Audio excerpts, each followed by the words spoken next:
Okay, welcome to the Elliott School again. I'm Charles Glaser, and I run the Institute for Security and Conflict Studies here at the Elliott School. So today's first full panel is on Asia's nuclear powers. As we'll hear later in the session, there are countries in Asia we're worried about whether they're going to be nuclear powers. But today's first panel is on China, India, and Pakistan, all of which are nuclear powers.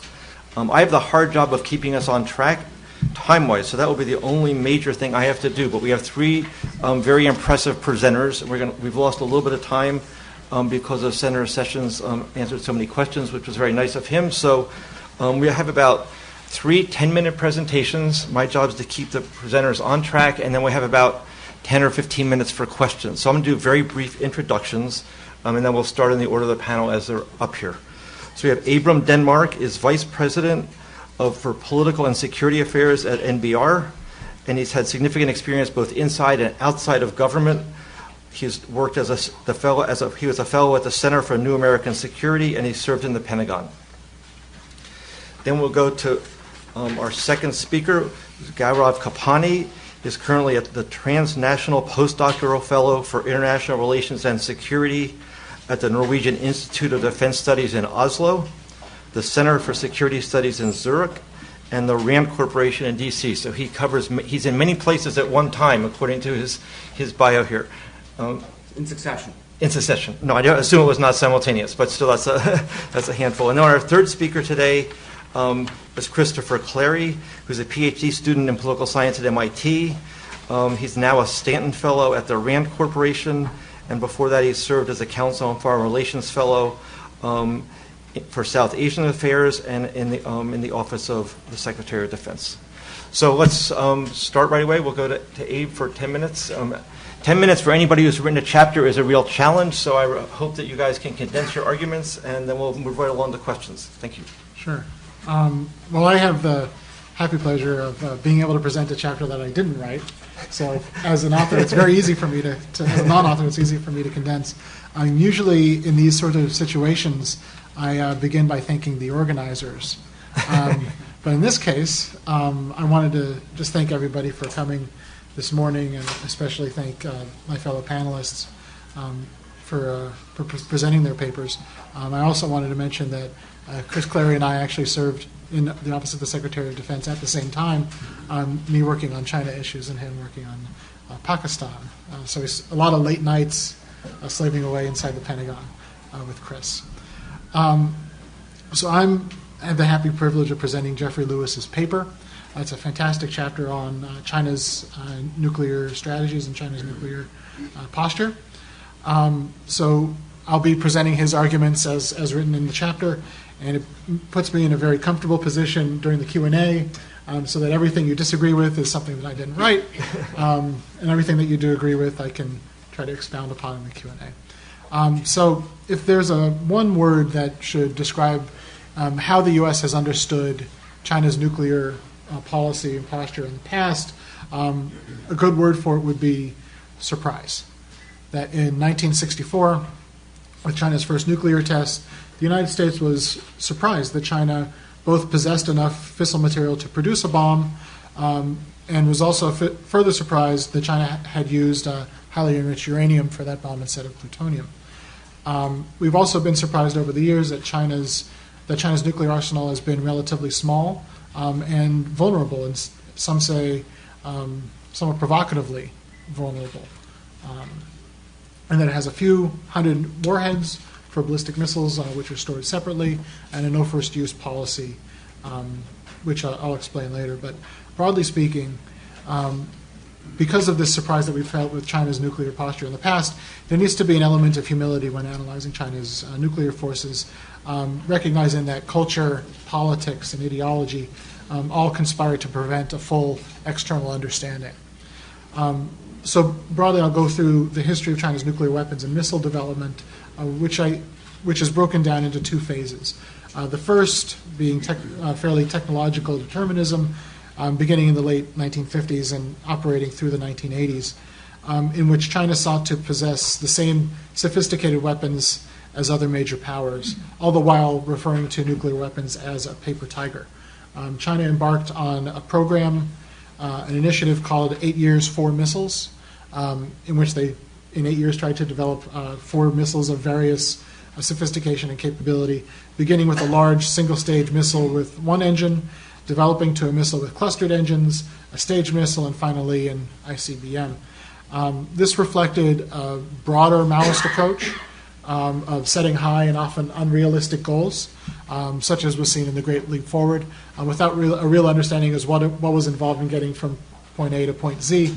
But in this case, unlike the Great Leap Forward, this was a somewhat successful effort on China's behalf, that China's nuclear capabilities saw rapid development of a technological capability, and that as the Cultural Revolution set in the 1960s, the research and development community of China really took over the military modernization and design, which is what kind of drove the technological determinist approach for those years.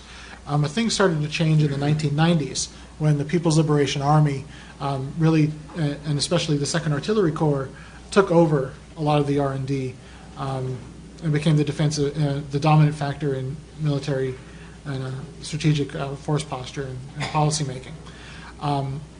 So we saw the gradual development of solid fuel ballistic missiles, mobile missile launchers, and eventually sea-based capabilities, which were at least somewhat more tightly tied to actual missions, actual perceived needs, rather than a pure sense of we need to get better things, more modern things in a fairly quick period. Although that element was there as well. So today, the key features of China's nuclear forces, posture, and policies is that the 2nd Artillery Corps, as I mentioned before, is mainly responsible for deterring other countries from using nuclear weapons against China, and for conducting nuclear counterattacks and precision strikes with conventional missiles. China possesses a range of delivery systems, roughly 50 to 75 ICBMs, including 30 road mobile solid-fueled DF-31 and 31As. These are complemented by liquid-fueled IRBMs and road-mobile solid-fueled medium-range ballistic missiles such as the DF-21 for regional deterrence missions. China has operationally deployed between 100 and 200 warheads. It is unclear how many of the DF-21s are nuclear-armed, so there's that ambiguity. China is also modernizing a lot of its delivery systems, including the JL-2 submarine-launched ballistic missile, as well as the DF-41 MIRVed ICBM that Senator Sessions mentioned earlier.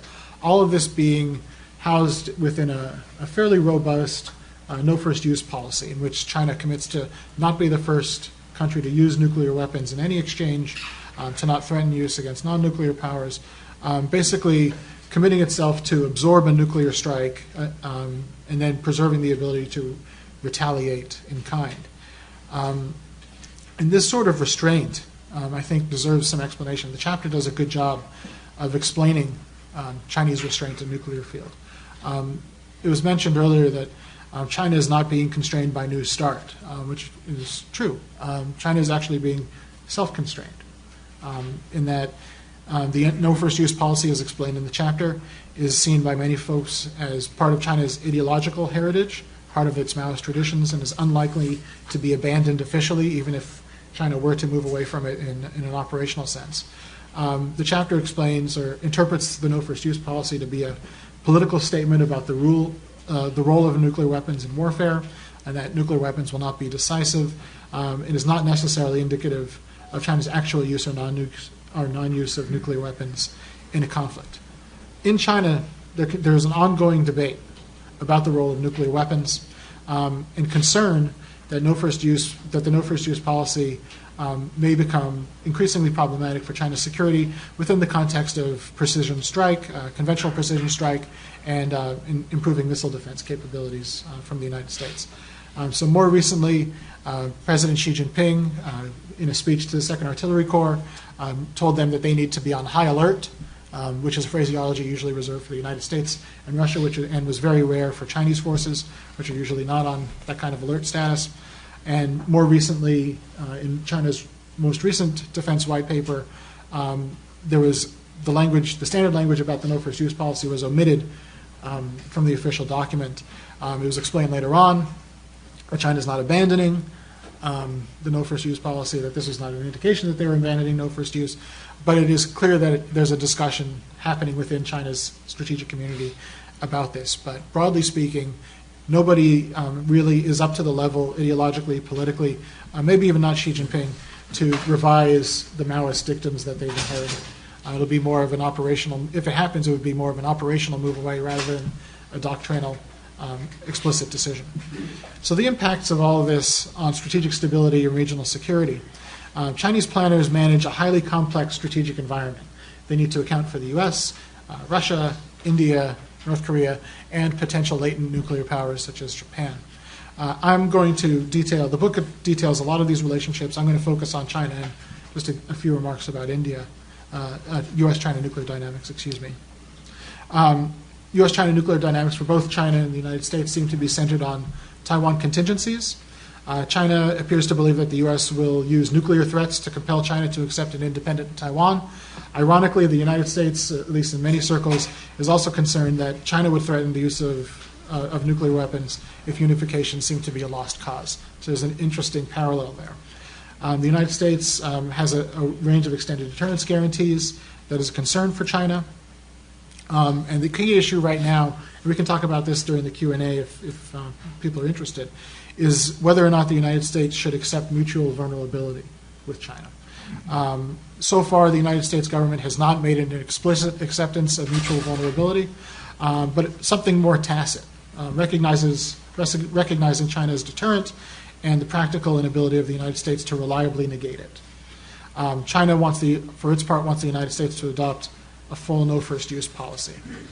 For interests of time, I'll just gloss over and focus on implications for the United States for all of this, is that the continued ambiguity that we see for Chinese nuclear capabilities, doctrine, and plans is likely going to continue. China is not likely to enter into formal nuclear negotiations, either the next step from after a new start or whatever it may be. China does not feel that it's time for them to participate in these negotiations. The United States wants to achieve strategic stability with China and is slowly recognizing that China is neither a small Russia nor a large North Korea, but comes with its own issues, its own approach to things, and needs a tailored strategy and a tailored approach that's specific for China's interests and concerns. There's an important non-alignment, as the chapter argues, between U.S. policy and strategic realities, primarily saying that the United States has not acknowledged mutual vulnerability. But there are some questions about this, and this is my only addition for the whole presentation, when it comes to mutual vulnerability. Questions that I think are important to raise. One, would accepting mutual vulnerability gain anything with China? If we were to say, yes, we're vulnerable to you, what would that actually accomplish in terms of strategic stability with the Chinese? And second, how would we manage the likely deleterious effects that such an acknowledgement would have with our alliance relationships? There's also concerns, and I'll stop with this point, as pointed out by the book, by the chapter, that there are concerns about Chinese efforts to signal resolve, that in a crisis, China, the way China writes about signaling resolve, the way China writes about crisis management, is that some of their efforts to signal resolve may be interpreted by the United States as highly escalatory, which leads to a great potential for misunderstanding and miscalculation, which I would add will only be intensified by the lack of transparency and lack of understanding that we continue to have about China and its nuclear capabilities, doctrine, and plans. And I'll stop there. Great, thank you very much. Gaurav. Well, thanks, Charles, and thanks, Ed. So in the 10 minutes that I have, I'm going to focus on four aspects of my chapter. The first is the general direction in which India's nuclear weapons program is headed. Second, the operational distance that India has covered over the last decade and the challenges India's national security managers face in bringing the arsenal up to speed. 3, what are the implications for deterrent stability, crisis stability, arms control stability? And finally, what are the policy implications for the United States? So first things first, there are two ways. Historically, India's nuclear weapons program has been framed in two ways. One, it is a prestige-driven enterprise, and the second, that it is driven by national security concerns. Now, the operational developments over the last decade have firmly rooted the Indian weapons program in the realist national security canon. On the hardware side, fission weapons are the key war horses in India's arsenal. If it is very unlikely that the thermonuclear device has been weaponized. If boosted fission weapons exist, their reliability is questionable. Over the next 10 years, land-based ballistic missiles will become the centerpiece of the Indian arsenal. But still, India has a long way to go, especially as far as China is concerned. India has only recently begun testing intermediate-range ballistic missiles. There are some concerns that India would deploy an ICBM, but we may see a technology demonstration project, but I don't see we will see an operational capability over the next 10 years. Over the long term, India is headed towards developing SSBNs. This is classic secure second strike capability. There's a lot of buzz, and the senator mentioned recently, just now in the morning, about India's launch of its first SSBN, the S2 or the Arihant. Now, a couple of caveats are in order. This is a technology demonstrator. It has a relatively small reactor. The missiles to be deployed in the submarine will all be short range. And in other words, India will not really have a secure second strike capability against China. With this, the S2 class of submarines, even successor submarines, the S3, the S4, and the S5 will not give India a secure second strike capability. India will require an entirely new class of submarines to safely operate out of the Bay of Bengal or the Arabian Sea to hold Chinese assets at risk. On the software side, and by this I mean doctrinal issues, the institutions, organizations, and procedures, at the doctrinal level, there are two key aspects. One is first use and massive retaliation. India remains committed to no first use, but at the military level, how India responds is a matter of context. According to India's Strategic Forces Command, targeting nuclear assets with precision conventional means, even in the first strike mode, is game. As far as massive retaliation is concerned, this is mainly a rhetorical device. India's strategy, 10 years ago, Ashley Tellis remarked in his very famous work on India that such statements to the contrary, states gravitate towards the lowest level of nuclear exchange, and this is also the case with India. And the Strategic Forces Command has gained a series of scenarios, demonstration shots, used in tactical settings, used against battlefield area targets, and how India actually responds will depend upon the nature of the nuclear context. So we should not take massive retaliation at face value. There's far more nuance to India's operational strategy. At the procedural level, India's Strategic Forces Command is most concerned that India's nuclear forces might be caught flat-footed, and this is because of the disaggregated nature of the Indian arsenal. The warheads are controlled by two scientific agencies, which are civilian. The delivery systems are controlled by the armed services. And the procedure, and the Strategic Forces Command actually has the procedural authority to put the warheads and the delivery systems together during a crisis and ultimately at the time of use. So how India transitions from this peacetime disaggregation to wartime aggregation is a big question mark, which has raised very serious concerns within India. But as India develops a sea-based capability, some of this disaggregation will disappear. More recently, claims have been made that India already maintains an aggregated arsenal. The short-range Agni-1 ballistic missile, which was deployed, according to Vipin Narang, for example, is canisterized and the warheads are integrated. I think the evidence is skimpy, and we should treat these claims with skepticism. At the organizational level, India's Strategic Forces Command is institutionally separated from the rest of the armed services, which is all very good during peacetime, but again, during war, this raises massive questions about coordination between the conventional and the nuclear arms of the military. So what does all this mean in terms of deterrence stability, crisis stability, and arms control stability? Well, at the level of deterrence stability is concerned, India has a secure second strike capability against Pakistan, but not so against China, and it will take about at least another 10 years before India develops an operational capability to do so. At the level of crisis stability, again, a lot depends. Crisis stability really depends upon the ability of states to communicate their intentions very clearly, and then manipulate their forces organizationally within to ensure that what they communicate is in line with their actions on the ground. And as far as that is concerned, the institutional divide within India raises a lot of question marks about India's ability to respond operationally in a smooth manner.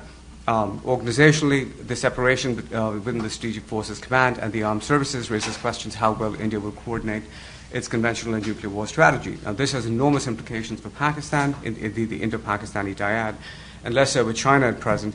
But just to repeat, I mean, this has been said before, but Pakistan's engaged in an asymmetric war against India. India has historically responded by a strategy of denial.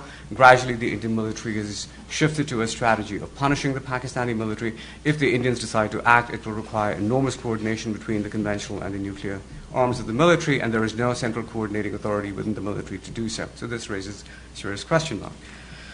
Then finally, the question of arms control stability in the region. Again, a lot of questions in that India is developing a MIRVing capability and also a missile defense. And as far as MIRVing capability is concerned, it is at this point primarily restricted to the intermediate range ballistic missiles, which have significance for China largely.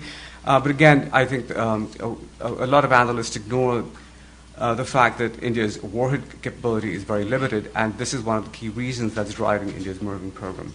As far as ballistic missile defense is concerned, the Indian defense agencies have been very boastful, but they should be taken with but these claims should be taken with a bucketful of salt.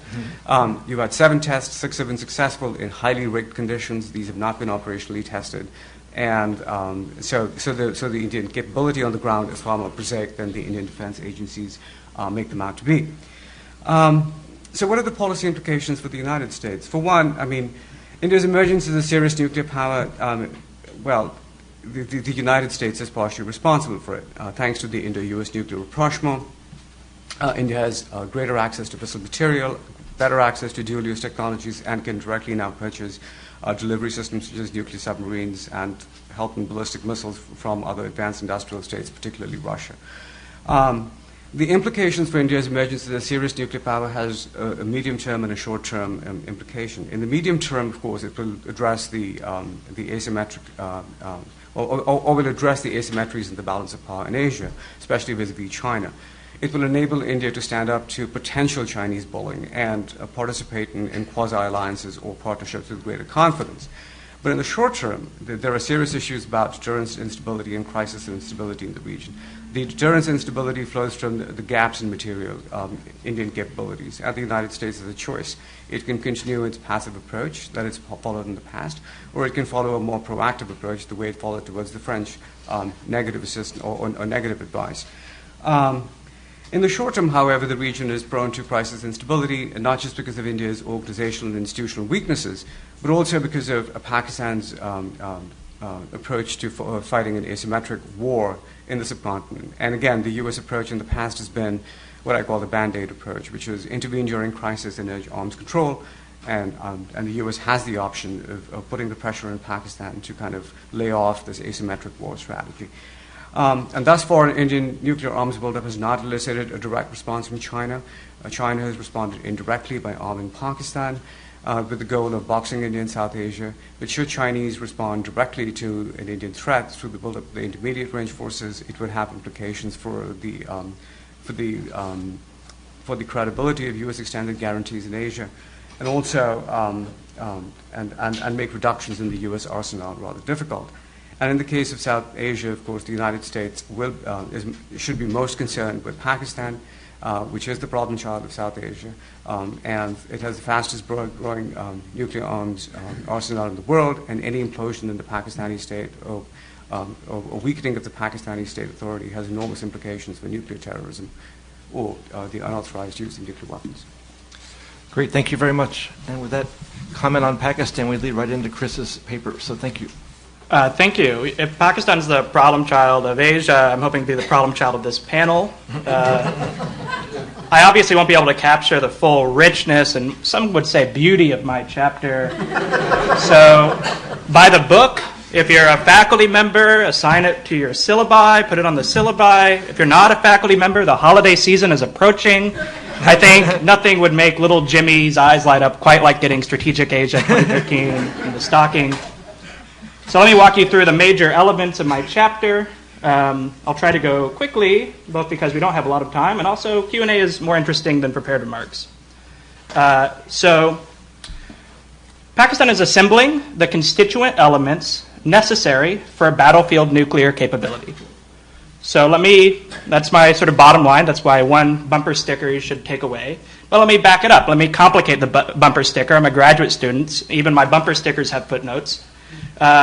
The evidence does not yet indicate they have made the necessary doctrinal or operational changes to actually have a battlefield nuclear capability, but instead I'm saying that they have the building blocks to do so in the future. So what are those building blocks? What are the major elements you would need? First, very short-range ballistic missiles. They have the Hadaf-9 Nasser, first tested in 2011. One question I had at the outset of the chapter was whether it was reasonable to believe Pakistan, or a state like Pakistan, could mount its nuclear warheads on a missile with a relatively small diameter. Let's say the Nasser has a diameter on the order of 400 millimeters. I concluded that it was reasonable, that a state of Pakistan's technological development probably could do so. The U.S. was fielding a 280 millimeter diameter, highly enriched uranium device, the W9 warhead, by about 1952. The U.S. had done more testing by 1952 than Pakistan has, but given advances in computer modeling and the possibility of Chinese assistance, it seems to me quite plausible that Pakistan could have miniaturized warheads to fit atop the Nasser. As a final point, I did not conclude necessarily that Pakistan has the capability to develop nuclear artillery, i.e. warheads actually fired from artillery. You hear that rumor of interest in nuclear artillery by Pakistan in Track 2 forums. You see it occasionally in the press. But this would require far greater miniaturization. The Pakistani artillery is the largest artillery that Pakistan has, is about 203 millimeters. The United States did not achieve this capability until 1957, using, according to what one gathers from open sources, a W-33 warhead, which has a sort of complicated double-gun style warhead, according to open source reports. So was that in the weeds enough for everybody? But sometimes getting to the weeds matters, because I was in New Delhi quite recently and talking to somebody who's quite well informed in the Indian establishment, and he was telling me he didn't think Pakistan could mount its warhead on the Nasser, and he thought that it was just kind of a bluff to mostly scare the United States, to put pressure on India and maybe scare Indian civilian leaders. And so, if you come to the conclusion that I did, that it's very possible that it's not a bluff, that takes you down a different path. It might be tough, it is true, for Pakistan to mount plutonium warheads on the Nasser, but Pakistan has a lot of highly enriched uranium sitting around, and to my mind, they can plausibly put it atop the Nasser. Okay, so that's capability, building block 1. What is capability 2? Battlefield use of nuclear weapons requires lots of weapons. Tanks are very hard, and destroying them, even with nuclear weapons, is very difficult. They are much more difficult to destroy than civilian structures. Ashley Tellis, as has been mentioned previously, has this sort of old 2001 book about India's nuclear program, nicely all available on the RAND website, and it takes about 20 PDFs because the book is so long. And for those of us that do South Asia nuclear studies, it's sort of like our Bible. It's it's long, it's dense. We Talmudically dissect its insights. We look at footnotes. Graduate students are maybe the last people in the world to look at footnotes.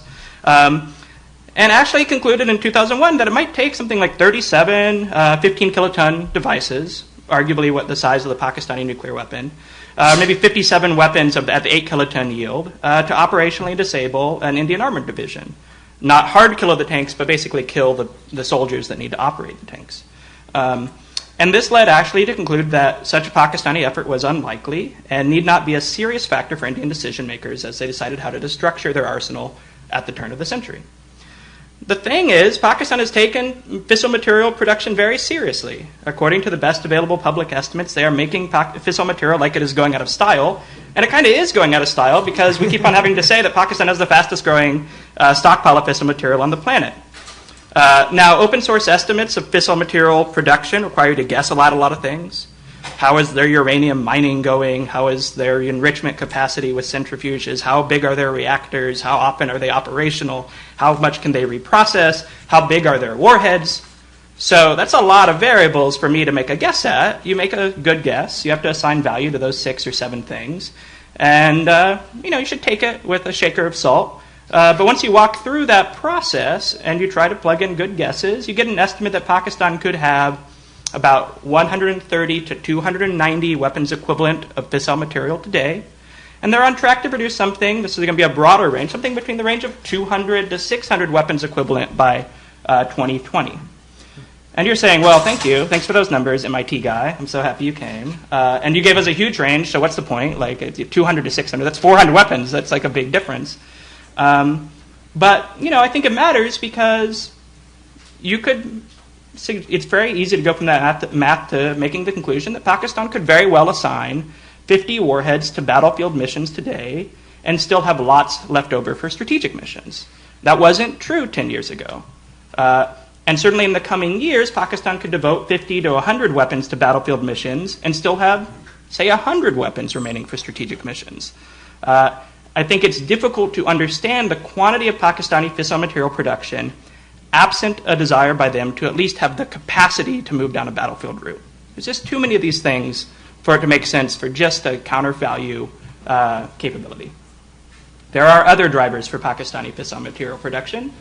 The dominant focus of the force, by far dominant, is to deter India. But they do appear increasingly concerned about U.S. seizure of weapons on Abbottabad against nukes. Now, the thing is that it would be a profoundly foolish venture on the behalf of the United States. Abbottabad was against one well-surveilled target without really any security, and it almost failed, right? One of the helicopters didn't leave. An attempt to go after hundreds of Pakistani nuclear weapons would be orders of magnitude harder, and I would imagine would deter even the most risk-acceptant U.S. president. But it's possible part of the reason Pakistani numbers are so high is fear of the United States, and you have a lot of numbers, you can even deter risk-acceptant U.S. presidents. Additionally, there are hints of Pakistani concern about Indian ballistic missile defenses, as well as Indian conventional and nuclear counterforce capabilities, i.e., the use of conventional or nuclear weapons to target Pakistan's nuclear weapons. To the extent Indian BMD can intercept Pakistani warheads, Pakistan will need more warheads. To the extent Indian forces can find and target Pakistani launch vehicles on the battlefield, Pakistan will need more warheads and delivery vehicles.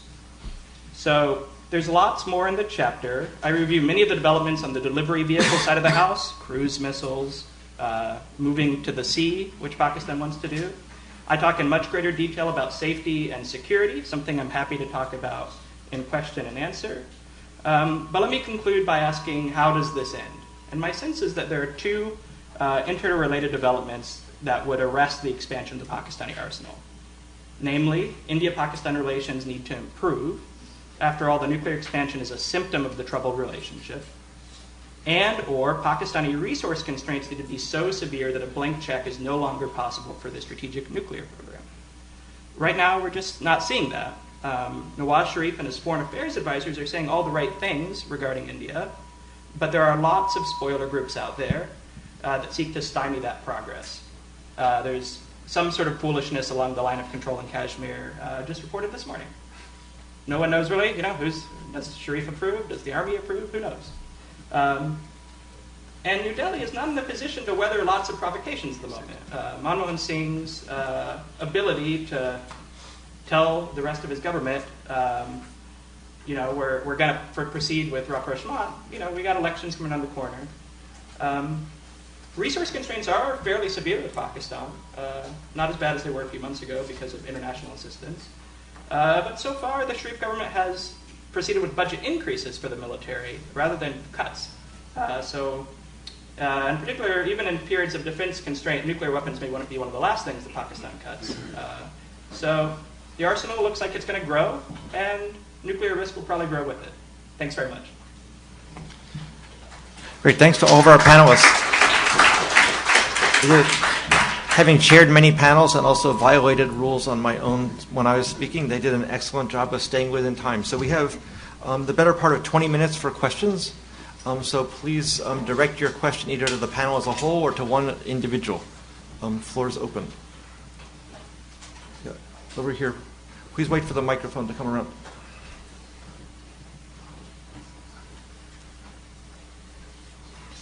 Stanley Rothbard.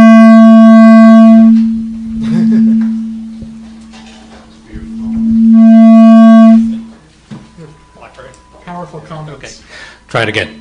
Stanley Roth Boeing.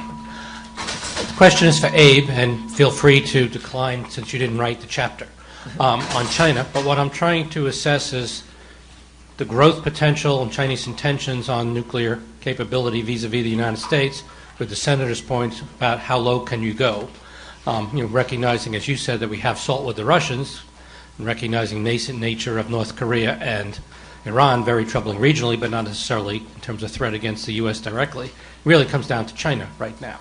And so given what they're doing with regard to mobility, with regard to increased numbers, possible development towards their own triad or at least multiple delivery systems, what kind of numbers do you see, which might help give us an assessment of how low we can go? Yeah. Well, thank you, Stanley. Well, I'd be happy to answer the question, but just with the caveat that this is now my opinion and no longer Geoffrey's. So China does seem to be very active in its efforts to mobilize its strategic forces, enhancing its mobility, as you mentioned, with more road mobile capabilities, enhancing the effectiveness of its missiles with the DF-41, enhancing the survivability of its missiles, primarily through the development of a sea-based deterrent. This, I think, is the way they talk about it, is seen as a response to improving U.S. capabilities in terms of conventional precision strike and missile defense, wanting to make sure that they have, the way they talk about it is to make sure that they have the ability to retaliate. And concerns that the United States would be able to use conventional forces to negate a retaliatory capability without crossing the nuclear threshold being one of the main things, and the other, that missile defense would be able to blunt any sort of retaliation. In a large sense, a lot of the Chinese scholars that I talk to, a lot of the Chinese officials that I talk to, tend to inflate their concerns about the capabilities of American missile defense and precision strike. But although I think that military planners necessarily being pessimists, this is at least an understandable take on their part. I do think that the numbers of deployed capabilities may increase a bit, but not substantially. There is very little interest on the Chinese side for a race to parity with the United States. They don't really see any advantage into having parity with the United States. There's a lot of external experts, primarily in the United States, who think that China's ability to rapidly expand its strategic forces would be very difficult for them to hide, so it would be something that we'd be able to see. We expect we would be able to see coming. It does not, more broadly, does not really fit in with their approach to nuclear weapons, to deterrence. That they see that having a sufficient capability to reliably retaliate, to reliably exact costs for a nuclear strike is sufficient enough of a capability. So when you ask them about nuclear arms reductions, New START, and signing on to those things, when you asked how low can we go, the universal reaction that I've had from Chinese people has been, you're not there yet for us to really be part of the discussion. That you're talking about 1,500 getting below 1,500, that China is somewhere in between 200 and 400. So, something like, when you get to 600, give us a call and maybe we can talk then. But broadly speaking, what's driving their capability, what's driving their investments is their concerns that they want to make sure that their capabilities remain survivable and credible in the face of what they see as a more enhanced conventional capability from the U.S. Thank you. Also over here and then in the back.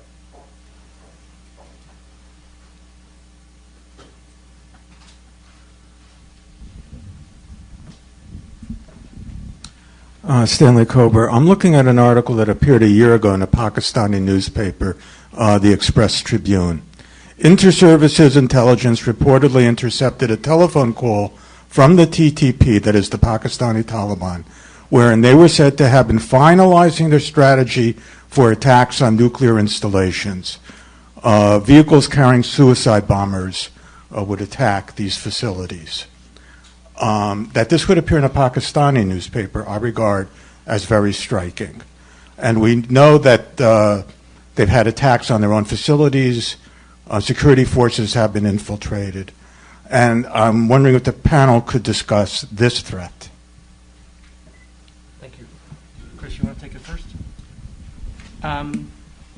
I think it's obvious, and I think actually the abstract for my chapter says Pakistan remains one of the most likely sources of nuclear risk globally, and that's because you can imagine pretty easy scenarios for use in conflict in South Asia in ways that are more difficult in other areas of the globe for nuclear weapons, and it's also because Pakistan has a lot of troublesome, violent actors that exist within it. It almost certainly has, by any measure, the worst terrorist threat environment of any nuclear state that's ever existed. That's not great. That's bad. There have been high-profile attacks against General Headquarters building in Rawalpindi in 2009, attacks against the Moran Naval Base in 2011, attacks against the Kamra Air Base in 2012. That's not good. Some of those attacks think that they have insiders involved. Islamic militant groups have been found trying to infiltrate the Pakistani army. The Pakistani army has caught them.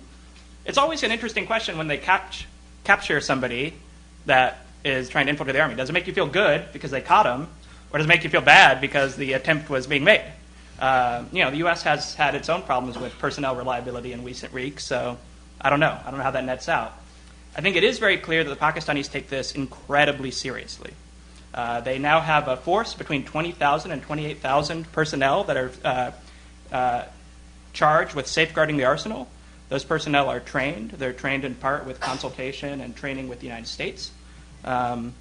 They have put forward a number of procedural safeguards. Some of those were a result of the A.Q. Khan episode. Some of those were a result of these crazy Pakistani nuclear physicists, Majid and Mahmood, which we brought to their attention after 9/11, who had been talking to Osama bin Laden in Afghanistan.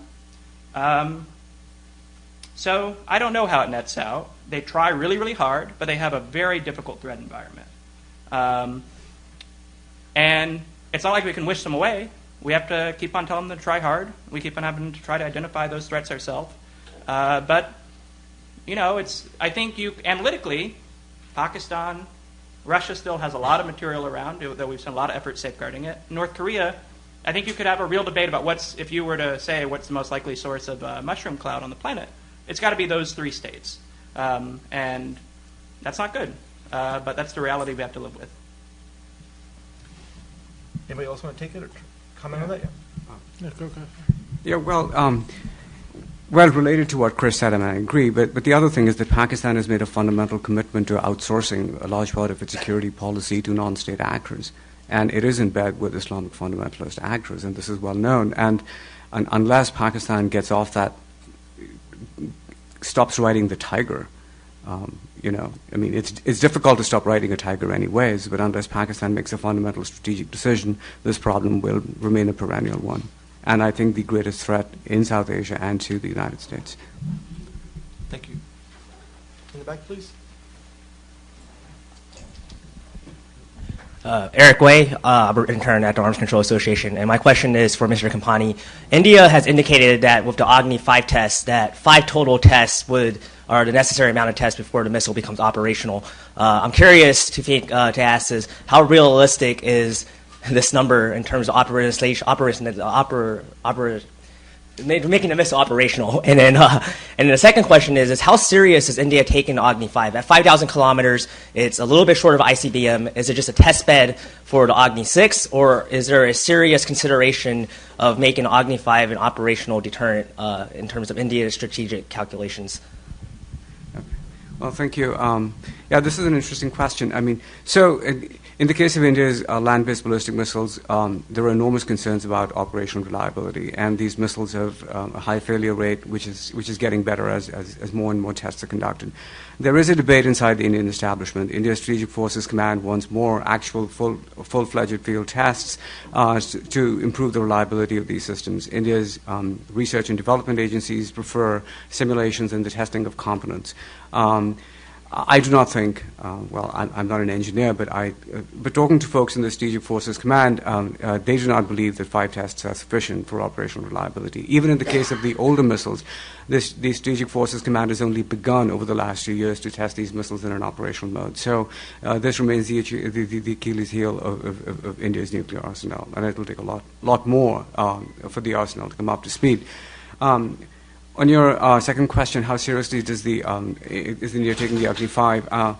It's actually it's hard to tell because the only source, the Defense Research and Development Organization, the development agency, is the only source for information, and there's a lot of contradictory information. So I guess we'll have to watch the events to see what unfolds on the ground to parse the statements. As far as I understand, it was the Agni 4 that was to be a test bed for the Agni 5 and the Agni 6. So I'm still not very clear. It's not very clear.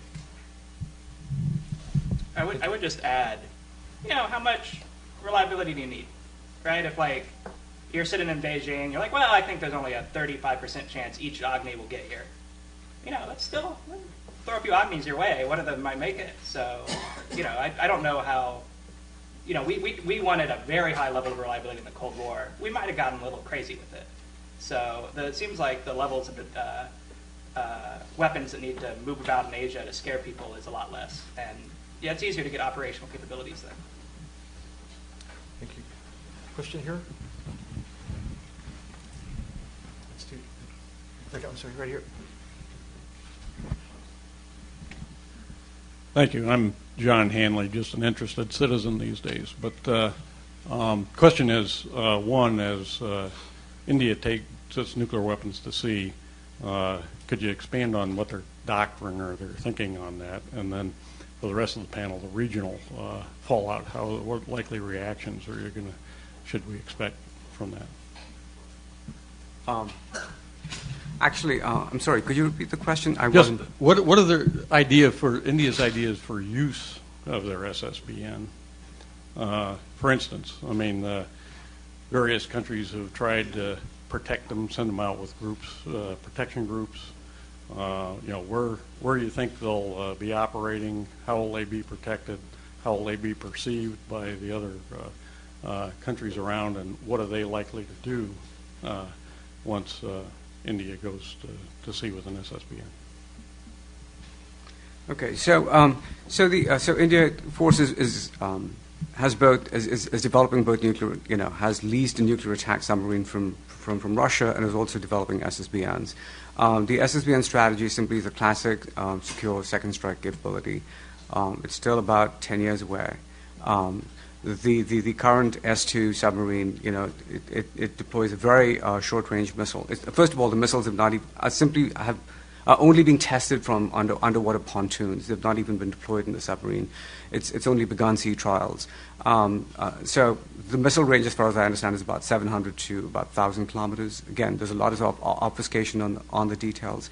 So it will, and as with the carrier task force, a nuclear submarine force takes a long time to develop. So the current focus in India is simply to kind of develop the the basic naval infrastructure to be able to kind of field an SSBN force and a nuclear attack submarine force in the next 2 decades. I think it will take at least another. So the current submarine is the S-2, and its successive vehicles are the S-3, S-4, and S-5. There's a debate in the Indian establishment to simply leapfrog and dump the other vehicles and go for a dedicated larger vehicle with a larger reactor capable of fielding medium and intermediate range ballistic missiles. But that's a long-term approach. So this is more of a technology demonstrator project at this point. The implications will unfold, I think, over the next 15 years. You want to do Pakistan? Yeah, Pakistan has expressed interest in developing a naval nuclear-capable cruise missile. There is this sort of pattern. Sometimes India will announce a capability. It'll take a long time to develop it, and its neighbors will react to the capability it said it's going to have, and then India doesn't get the capability for a few decades. So it's a little bad. There's this check cashing problem Bipin Narang sort of talks about often. I would just flag another issue, which is true in both India and Pakistan. For a long time, and maybe still today, we thought that both India and Pakistan kept their weapons demated during peacetime, so warheads separated from delivery vehicles.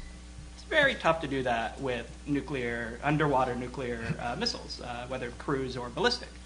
There may be ways, there may be operational ways you could do it at sea, but that's not a great place to be doing those sorts of things. So there are reasons to think that maybe both India and Pakistan have moved away from demating in the last 5 years. DRDO chiefs have said things about very quick Indian reaction times, which led Vipin Narang, I think Gaurav is in a different place on this, to conclude that maybe India keeps some portion of the force mated during peacetime. So a naval portion of the Indian force might be demated. It might be mated during peacetime, or they might choose to only send the sub out to sea during crisis. That creates some first strike incentives, maybe less worrisome in South Asia than they were in the Cold War. Pakistan would have those same challenges. Khalid Kidwai has said things in the last 5 years that make it sound like Pakistan might also be moving away from demating. It's very tough to know in the open sources.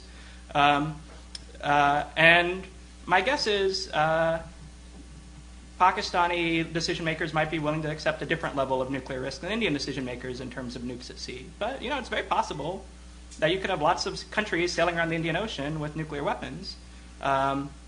In part because I hear from naval officers that work in the region, the nature of the Indian Ocean, inversion layers, ocean currents, very tough to do anti-submarine warfare. So though the range of these weapons means that a Pakistani maritime nuke is probably still going to be focused on India's west and south, probably not the east. And then India has this big challenge that China's east coast is a long way away. That's a long way to send your sub. But you got to have the technology demonstrator. DRDO's got to do something in the morning.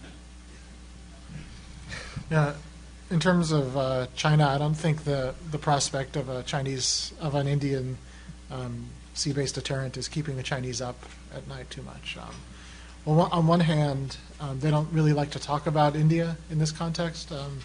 From the folks that I've talked to, they feel it kind of brings them down a peg in the global geopolitics of things. They prefer to talk about the U.S. and great power stuff. But that being said, China has been replacing some of its older liquid-fueled missiles with more advanced solid DF-21s. Some DF-21s have been deployed to Qinghai province, and there's some DF-31s in central China, both of which could cover major strategic targets in India. And more importantly, I think, is that China prefers to threaten India by proxy anyway, which also complicates the nuclear dynamic there.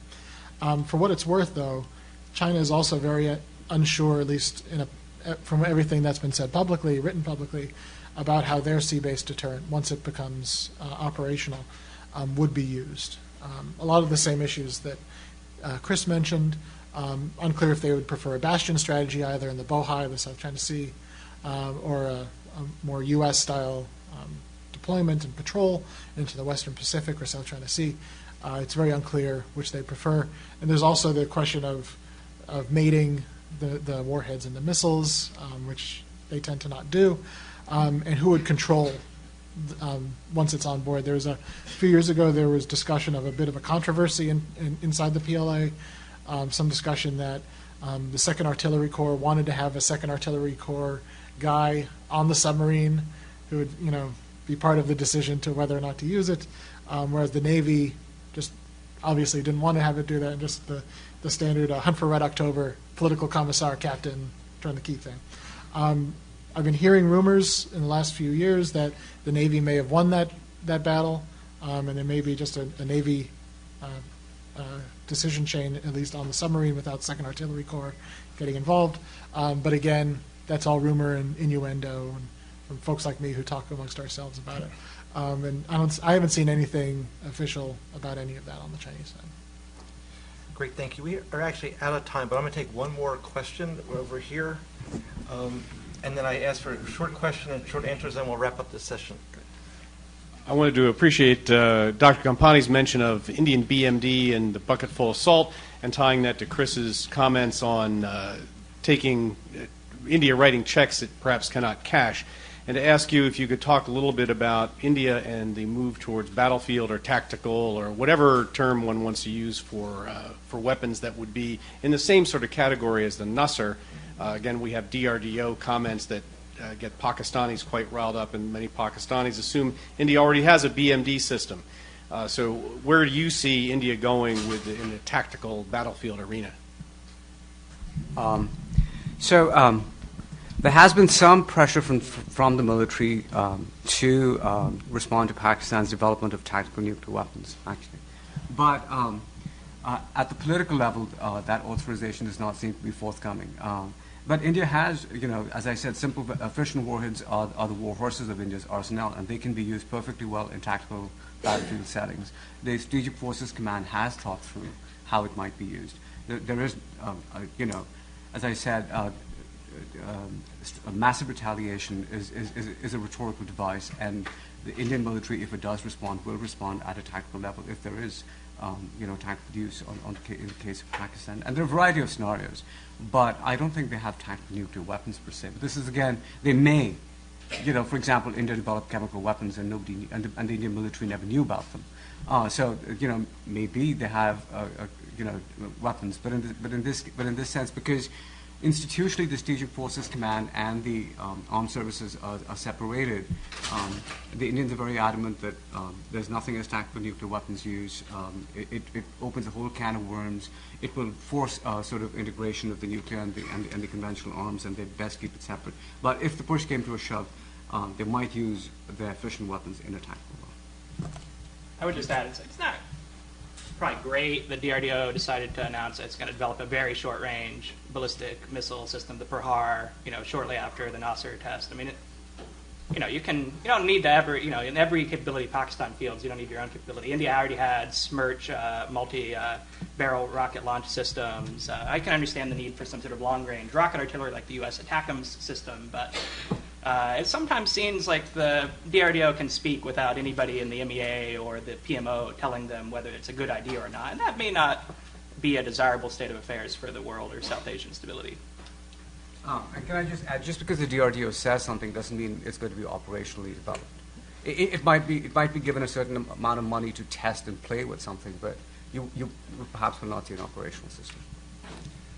Okay, well, I'd like to thank the audience for really outstanding questions and ask you to thank the panel for really good presentations and answers to their questions.